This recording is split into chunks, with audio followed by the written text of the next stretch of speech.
விவசாய வரலாறு சொல்லும் வைகை காவிரிக்கும் முன்னாடி தென்பெண்ணை கரையில் ஒரு தெய்வம் உறங்குது. கள்ளக்குறிச்சி மாவட்டம் சங்கராபுரம் தாலுக்கா ஆதி திருவரங்கம் ரங்கநாத சுவாமி கோவில். ஸ்ரீரங்கத்துக்கும் முன்னாடி ஆதி என்ற பெயருடன் முதலாக சயனத்தில் காட்சியளித்த ஆதிரங்கநாதர். இது ஒரு கோவில் மட்டுமில்ல, 1000 வருட விவசாய வாழ்கையின் சாட்சி.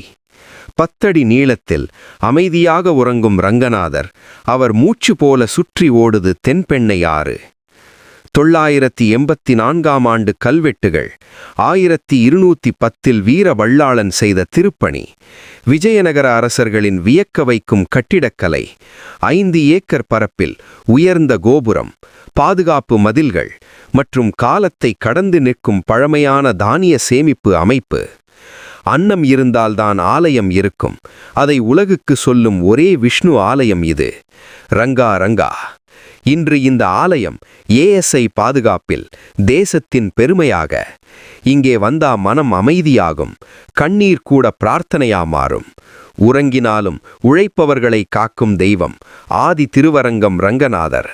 ரங்கா ரங்கா, விவசாயத்தின் காவலன், தமிழ் மண்ணின் தெய்வம். இந்த வீடியோ உங்க மனச நிம்மதியாக்கினா ஆதிரங்கநாதர் உங்களுக்கு ஏதாவது ஒரு நல்ல செய்தி தருவார். ரங்கா ரங்கா. இந்த தெய்வீக கதையை உங்கள் நண்பர்களுக்கும் குடும்பத்தாருக்கும் ஷேர் பண்ணுங்க. இன்னும் இப்படியான தமிழ் மண் தெய்வ வரலாறு உணர்வோடு சொல்லணும்னா ஃபாலோ பண்ணுங்க, லைக் பண்ணுங்க, சப்ஸ்கிரைப் பண்ணுங்க.